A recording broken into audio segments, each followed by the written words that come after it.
this video series, my promise to you is that I'll do my best to present only verifiable scientific facts. If there's any speculation or disagreement involved, I'll let you know. So with that, let's plunge into the deep end of paleo-human mysteries. Let me set the stage.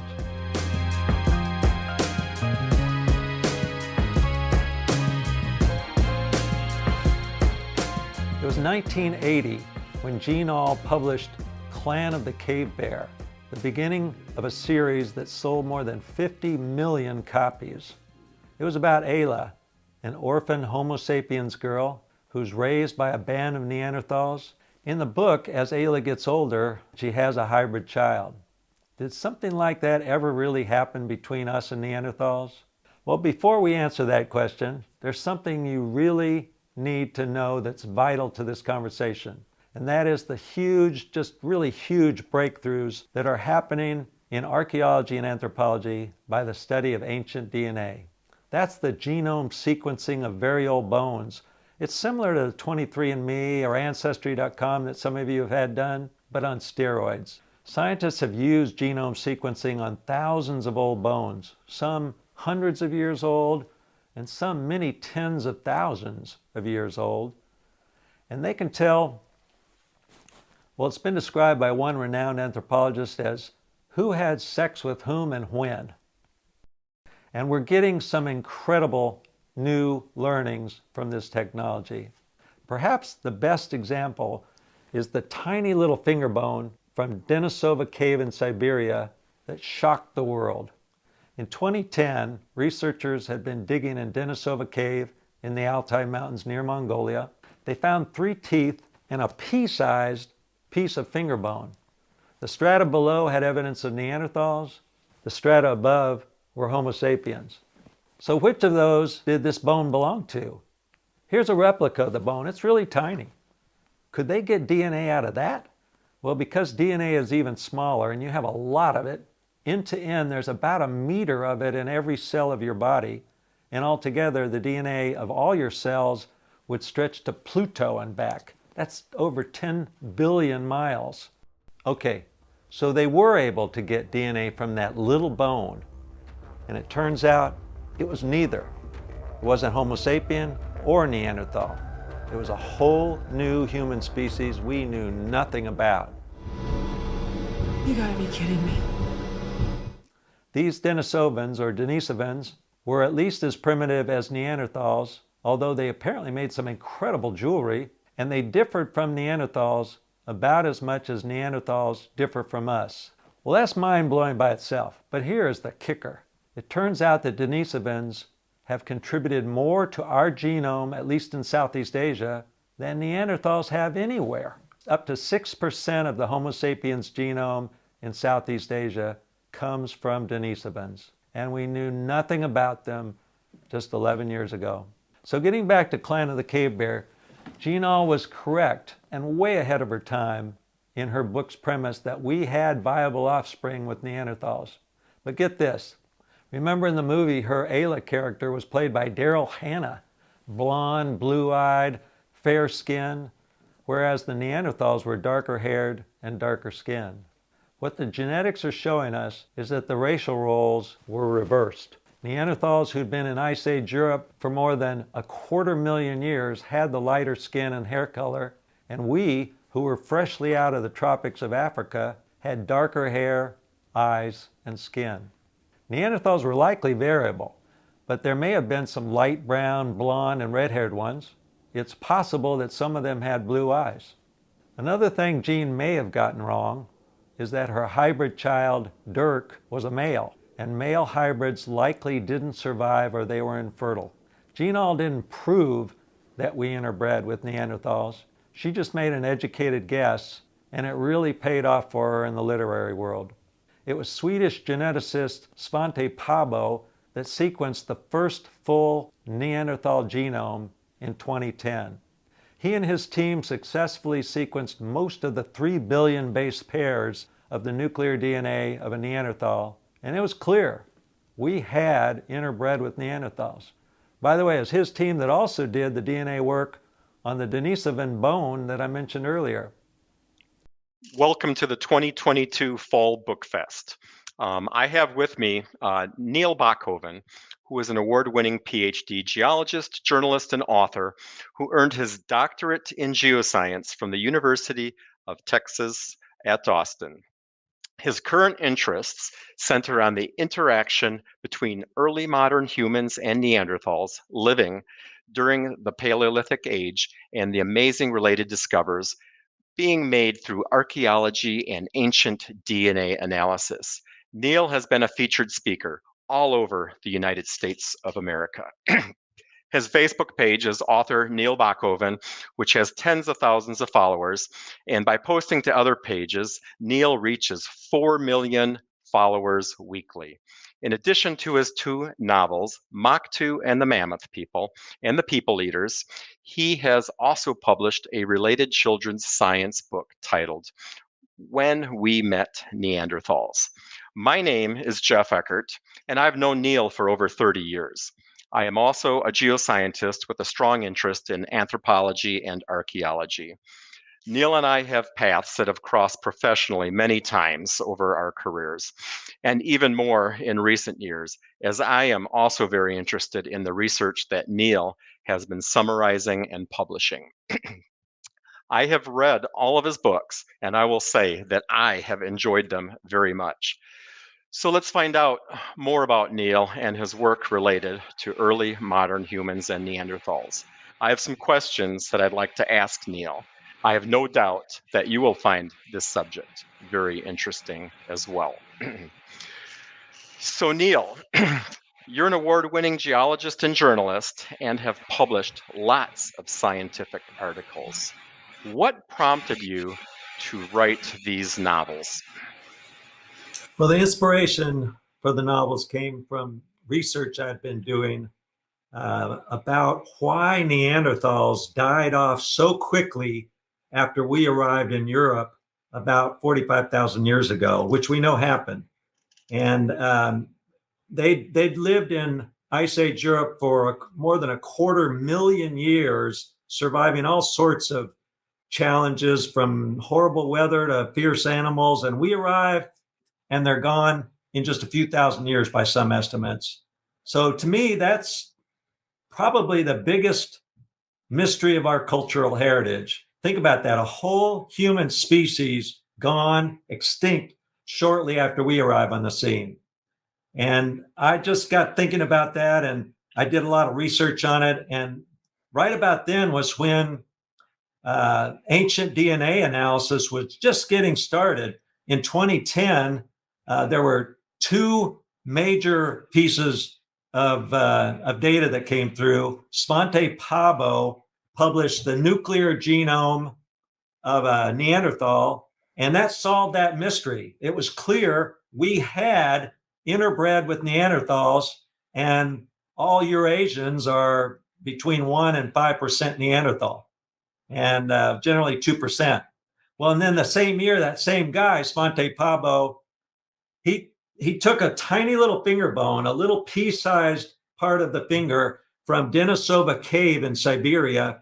And they were trying to find out, was it from Homo sapiens strata up here or Neanderthal strata down here? Well, the genome was sequenced and wow, it was a whole new human species we knew nothing about. And that was just in 2010. They called these Denisovans, and that's mind-blowing by itself. But here's the kicker. Denisovans have contributed more to our genome, the Homo sapien genome, than Neanderthals have anywhere. Up to 6% of the Homo sapien genome in Southeast Asia comes from Denisovans. Those are the types of mind-blowing discoveries that were being made, and that was what enthralled me so much. And I thought, at that point, I thought, wow, there is an incredible story to be told here, and about all these ancient peoples' struggles with the climate, with fierce animals, with a whole new human species they were meeting up with. And that's what led to the books. Thank you, Neil. I can definitely see the passion that you have for this newly discovered science and how you've been able to incorporate that. Perhaps we could have you tell us about the plots in your novels and a little bit about the characters without giving too much away? Well, the first novel is Moctu and the Mammoth People, an Ice Age story of love, life, and survival. And in it, Moctu is the main Homo sapien male character, and Nuri is the main Homo sapien female character. And they have encounters with Neanderthals, as well as having a lot of intertribal difficulties. And I won't get into too much there, but the People Eaters kicks off explosively. It's the second in the series. It kicks off with a pregnant Nuri being captured by clearly cannibalistic Neanderthals. And she proves herself to be an amazingly strong, resourceful woman. And that comes through loud and clear. And she and Moctu and the rest of their tribe learn a lot about themselves, their friends, and their enemies. Thank you, Neil. As I said, I've read your books more than once, and you have some great action scenes in these novels. Did you plot those out in advance during your writing process, or did they just flow out of the situation your characters found themselves in? Well, going into the novels, I had a rough plot of what was going to happen overall, but most of the action scenes came out of the situation and the characters' personalities. And it was fun writing it because there were days I didn't know what was going to happen. And so, yeah, it was an exciting time. The books took me about 9 months each to write, but there was probably 2 years worth of research that went into the first one and a good solid year that went into the second one. Thank you, Neil. Your third book, this is your children's science book. Could you tell us about that and why you wrote that? Yeah, that's a children's picture book story. It's sort of built for, I say it's from ages 4 to 94 for children ages 4 to 94, but it sort of seems to resonate very strongly with 10-year-olds plus or minus 4 years. And it is a colorful picture story of what may have happened when we met up with Neanderthals so long ago in Europe. Every page has a science corner fact on it, like the oldest undisputed musical instrument in the world, a vulture bone flute. And it has pictures of saber-toothed cats and descriptions of them, and mammoths and wolves and volcanoes, and kids are loving it. So it's been strongly endorsed by the head of the anthropology department at Texas A&M, Daryl DeRuyter, and I really appreciated that. Thanks, Neil. Could you tell us what are some of books and authors that have inspired you? Are there any literary authors, who have written about early man that you truly, admire? Well, there's one that comes to mind right off the bat, and that's Jean Ahl. She wrote 6 books back starting in the early 80s, and those books went on to sell over 50 million copies. They were blockbuster hits, and started with Clan of the Cave Bear. And she is a hero of mine. She basically started the genre. 40 years ago, she wrote a book, Clan of the Cave Bear, that was about Homo sapiens and Neanderthals having relations and having hybrid children. And so she was way ahead of her time. I just can't say enough good things about her. She's an inspiration. By the way, she's written me a letter saying she was pleased by my books. And again, she's been very supportive, and she'll always be an inspiration.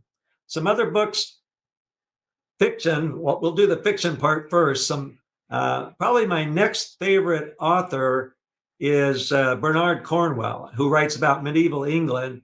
And the reason I like him so much is his characters are well developed, and he has action. He has action on every other page. And I tried to build my books to be full of excitement and action, and yet get across a real cool historical story. Oh, and then moving into nonfiction. Well, there's just so many here. That's probably I probably read way more nonfiction than I do fiction. But some of the key ones there are Robert Reich, who has written Who We Are and How We Got Here. It is the Bible for people who are interested in ancient DNA analysis. Just a real quick tidbit there. In 2010, there were 5 full genomes. That was the first year we had a full genome sequence. And I mentioned 2 of them earlier, the Neanderthal one and the little Denisovan bone that shocked the world. Well, there were 5 done that year. Nowadays, Reich's lab alone is doing over 3,000 of these things. So data is just pouring in, and it's just breakthrough after breakthrough after breakthrough. It's blowing the doors off anthropology and archaeology. We're learning things we would never know otherwise. So that's one. A couple others are Kindred. It's probably my favorite book about Neanderthals by Rebecca Ragg Sykes. I thought I knew a lot about Neanderthals. She knows so much more than I do. And then Lone Survivors by Chris Stringer. And then one I'm reading right now, about halfway through, by Tom Higham, is The World Before Us. And then one more I'll mention by a friend of mine that I've grown close to, at least digitally, Pat Shipman, who's a very qualified anthropologist who has written 10 books. One of them is my favorite. It's The Invaders: How Humans and Their Dogs Drove Neanderthals to Extinction. I just thought of one more, or actually 2 more. They write together, and they've written over 60 books. Michael Gear and Kathleen Gear. They write about Paleo Indians mostly, and they're both anthropologists. They write terrific books, and so many. That's fiction, though. So anyway, lots to choose from. Okay. Just like to mention, my understanding is that Moctu's time period is from roughly 45,000 years ago. That's the setting for your 2 novels, and that the geographic location is southern Europe and the northern Italy area. Why is this time and this location so important to be the setting for your 2 novels? Well, that's the rough time frame when the bulk of the first pass of Homo sapien migrants into Europe happened. There was a recent article about a small band that made it into France, of Homo sapiens that made it into France 54,000 years ago. But the best evidence is they didn't last for more than a few decades. So that brings up a question: were they killed off by Neanderthal? But that's a different story. Anyway, we know that they met up with Neanderthals in southern Europe first, and that Italy was one of the spots. And so I chose the southern Alps and of northern Italy as being where my stories play out. So enlighten me. I'm really curious. How in the world do you do research for the characters and events for something that happened so far in the past? As we've stated, 45,000 years ago is your defined interval. I'm just really curious because you can't talk to anyone. How do you do your research and develop your characters for that time period?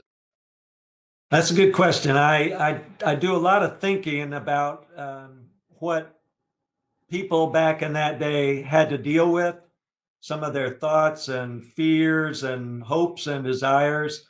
And I just sort of let myself, based on the research I've done, uh, get back into their environment. And it's uh, it's eye-opening. I mean, these people were dealing in Ice Age Europe with things like childbirth. I mean, and the book Moctu has a difficult childbirth scene, and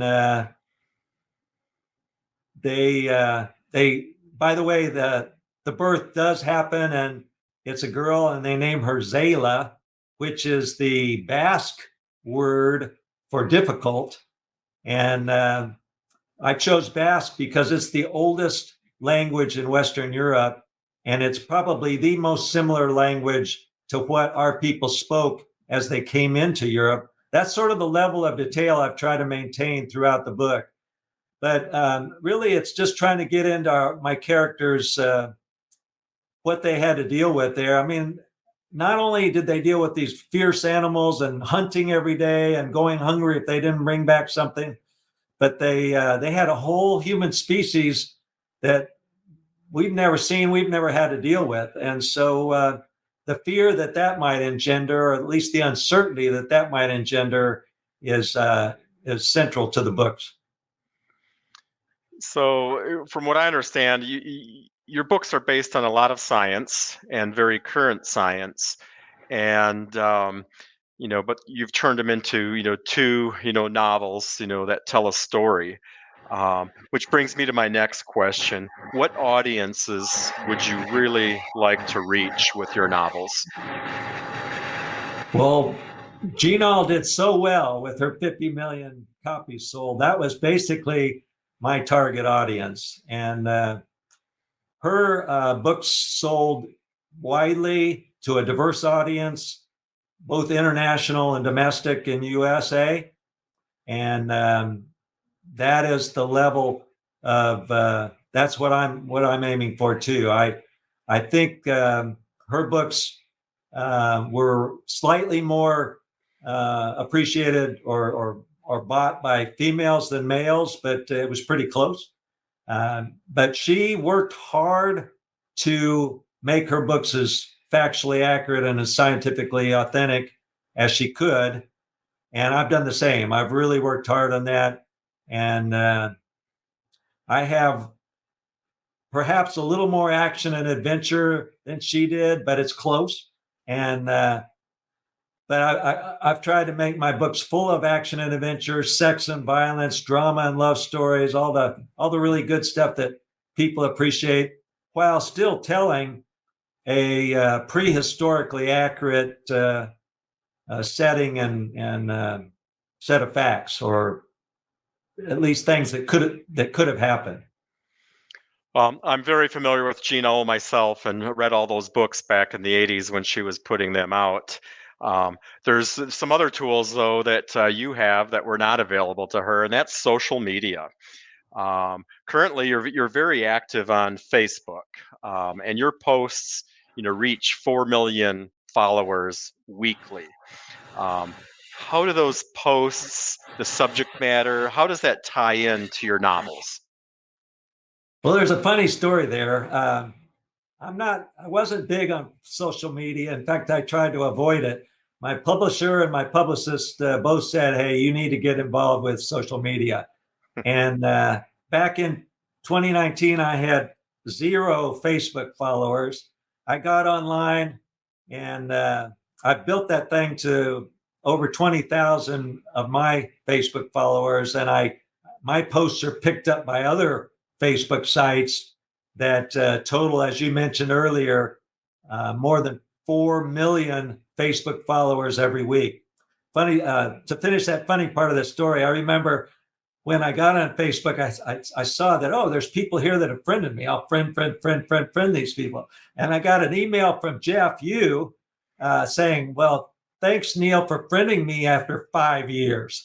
So, so anyway, I fought it, but now I see how important it is, and it actually, I look forward to writing these Facebook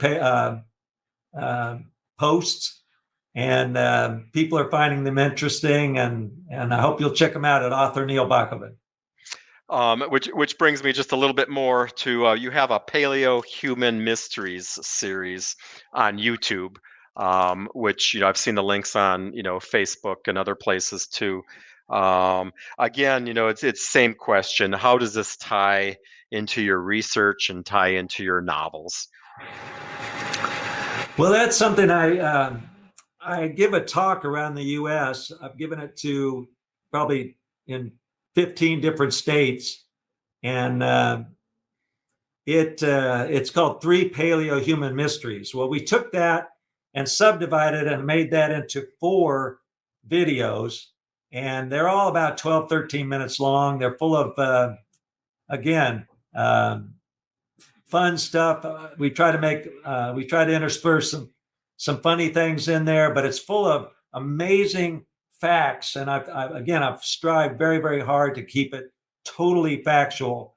But people are liking it. And the first one is called You Sexy Beast. And it's about how did we interbreed with Neanderthals? And if so, what did we get out of the deal? And there are some amazing learnings there. One of which is we got better immune systems, so more of our children made it into adulthood to procreate. But along with that, later in life come autoimmune diseases like lupus, type 2 diabetes, Crohn's disease. Whoa, I have Crohn's disease. And it blew my mind that I may have gotten that from my Neanderthal genes. So those are some of the amazing learnings that I was getting. And I think the video series, the last one talks a little bit about the books. And so be sure to check out Paleo Human Mysteries on YouTube. Okay, thank you for summarizing that, Neil. I'm just curious, your opinion, or your publicist and publisher as well. So far, your books are still fairly new, but how well have they been received out there with the general public? What's your opinion on that?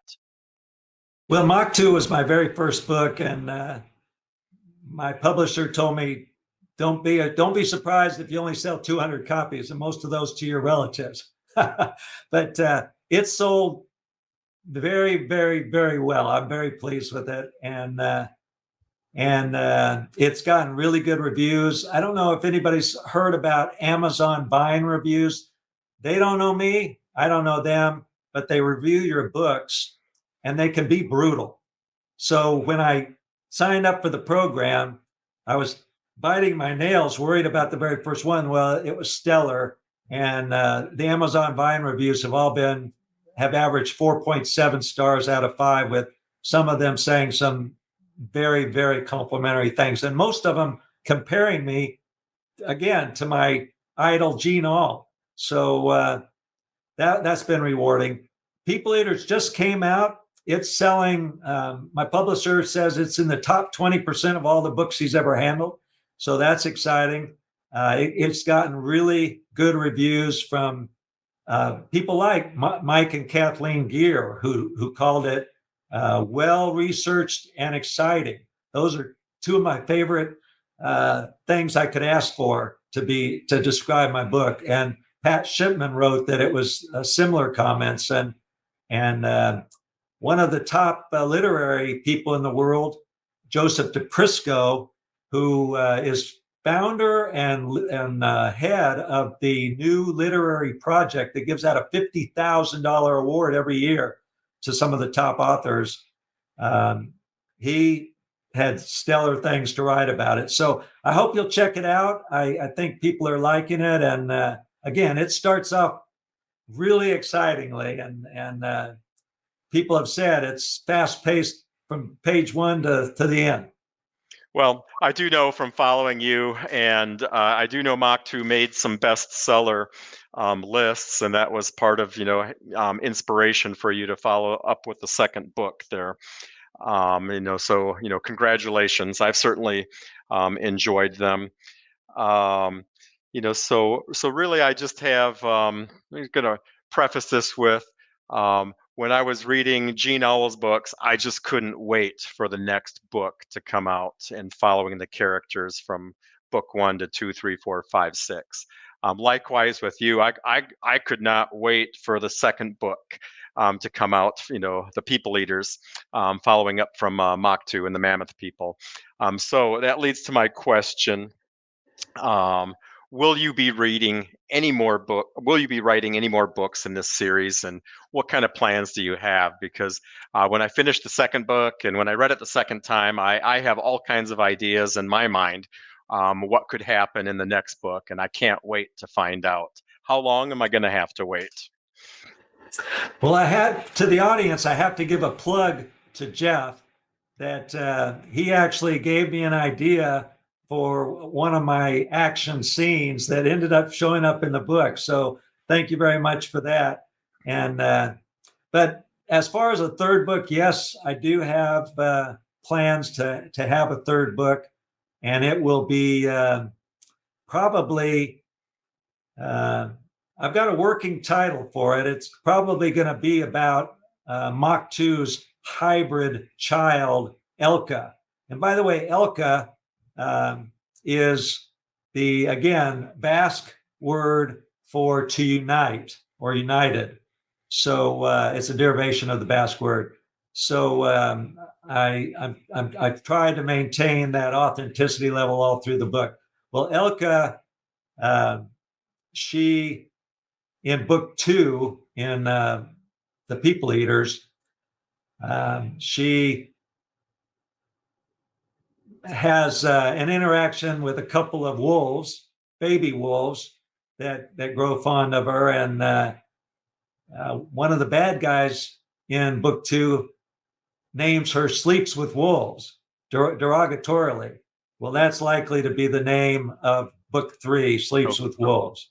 And let me say a couple things about book 2, The People Eaters. As you might gather from the name, it's about Neanderthal cannibalism, which was actually quite common. Our friend Svante Pabo, remember the guy that sequenced the genomes of Denisovans and Neanderthals, he has said that bones and remnants of Neanderthal bones from many, many sites around Europe show evidence of being broken for their marrow and cooked and gnawed on, and that was common, perhaps typical of Neanderthal sites. So it was not an uncommon practice. And I just finished, by the way, a 3,000-word article for a different journal about Neanderthal cannibalism. But it starts off explosively, and it's based on good, solid fact.